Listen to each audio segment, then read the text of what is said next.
Hey everyone, Dominic, your drill instructor, and welcome to another clinic. Hey, listen up, gang. I want to tell you, if you're looking for pool glasses, you got to get a hold of my friend Gordon Harrison, Dr. Harrison. You go right on the web page, you look down the side, you'll see a picture of me with some glasses on. You click on them. That's how you get it. I know several of you have been asking, and of course, when I got to play some serious pool, I really have to have these so I don't have frame obstructions and things like that. And you can make them with your whole progressive lenses, scratch resistant, all the good stuff. And Dr. Harrison will take good care of them. Just make sure you tell him the drill instructor referred you, okay? And to all the rest of you fans and friends and dealers, thank you so much for the care and attention you give to everyone else. Okay, so I'm going to teach you something today that's kind of pretty good. We're going to talk about when your cue ball gets locked up, it gets hooked up, it gets jammed up, and you got to figure out what to do. Let me show you a couple of escapes that I think you're going to enjoy. Okay, this first lockup, getting the cue ball hooked up in the point here, you can't seem to get out of it. You've got to get to this 15 ball, and then after the 15 ball, I think you're going to be probably getting on the 8 ball or whatever it may be. This is from my friend George out in California. Hey, buddy. And George is sending in some pictures and questions about how do you hit this, Sarge? Okay, there's a few ways you can actually hit this, but let's just make sure we cover them. If the cue ball's here, and technically this is going to be the position of where this ball would be if you're going to have some angle in and angle out, you could simply count 1, 2, 2.5. Half of 2.5 is 1 1/4. So obviously, if you were going to shoot this cue ball at 1 1/4 diamonds, which would be basically right here on the other side of the table, right there, that is going to be the simple angle in, angle out, and you should be able to hit that with no trouble. You certainly, if you hit it hard enough, if you have to call the shot, call the 15 in the corner pocket.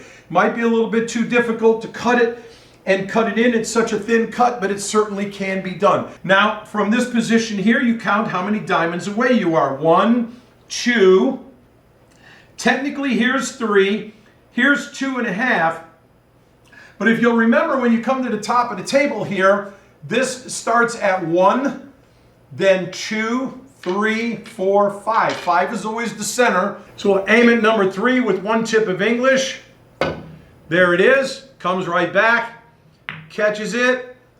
Okay, it didn't make it, but it was certainly a pretty decent hit, and it was actually pretty close. Now, one way to show you this a little bit more in detail. So from any position, when you're on this side, you count from where the cue ball is. 1, 2, 3, 4, 5. You're going to aim at 1, 2, 3, 4, 5. You're going to add 1 tip of English to this, of course, and just go ahead and shoot. And that's going to go ahead and make that perfect for you. Okay, so that's the 2 plus 2. So if you're jammed in the pocket, like that, you could just simply count. Let's say you only had to come to here. 1. It's 1 diamond away.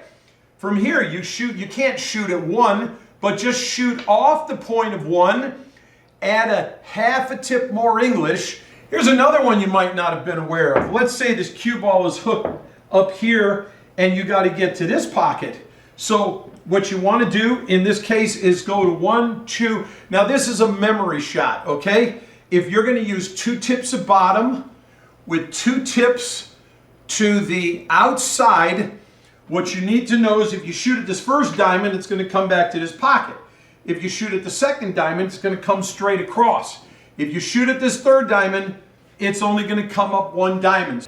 So when you're jammed in here like this, you're going to hit it with 2 tips of bottom, 2 tips outside. You're going to hit it with a 5-speed shot stroke, and that should go right ahead and be able to make that. As I said, this one comes to this pocket, the center comes to the center, the first diamond comes right back. Now here's another one you can do. If the cue ball gets hooked up in here, okay, now remember you could cut across. If you shoot right into the center of the ball, right exactly at the point, it's going to travel down, but that's a pretty long way to go. You could brush this anywhere and it could create a problem. Naturally, if you're 8 diamonds, so you just shoot at the diamond number 4, but look, from the angle you're shooting at, you're really going to hit just the top of the cushion here. If something's obstructing the angle, shoot at diamond number, right here, number 5. The same 2 tips at bottom with 2 tips outside. Use the same 5-speed shot stroke. Watch how this works. Jacked up, 2 tips down, 2 tips outside. Here we go.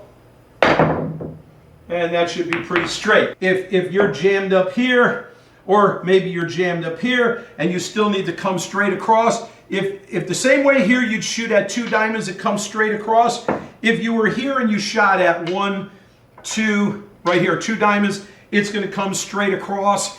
These do work as you're walking down, they can. Let's say you're jammed in this point right here and you're trying to run the quick 3 rails. Remember this one here? So if you're jammed on this point, you got to make this ball here. Again, you can shoot it right into the point, exactly center ball, shoots dead at the point. The ball's going to go across. But the other thing you can also do here is, again, same angle in, angle out. But if there's an obstruction and you don't see the path open, well, one of the other things you could do from here is just go ahead and shoot straight into this first diamond. Right here, aim at the first diamond. Yes, you're going to hit the shim. It's bumped in there. So when you jack up 30 degrees, shoot at that diamond, watch this.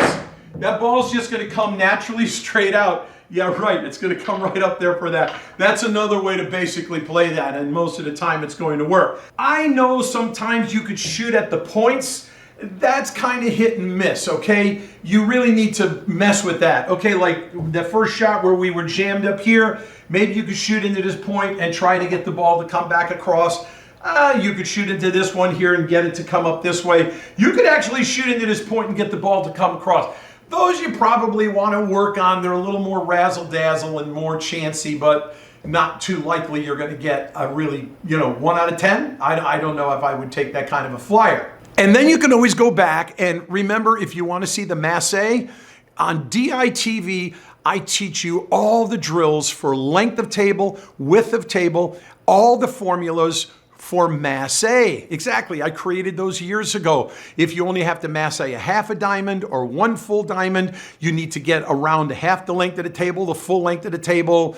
Each of these are all covered in detail for you, exactly how to work with getting out of any difficult situation. This is in the Advanced Shots program, and every bit of that is covered for you on DITV. Plus, a lot of other information about really complex shots, which I cover in detail. Join DITV.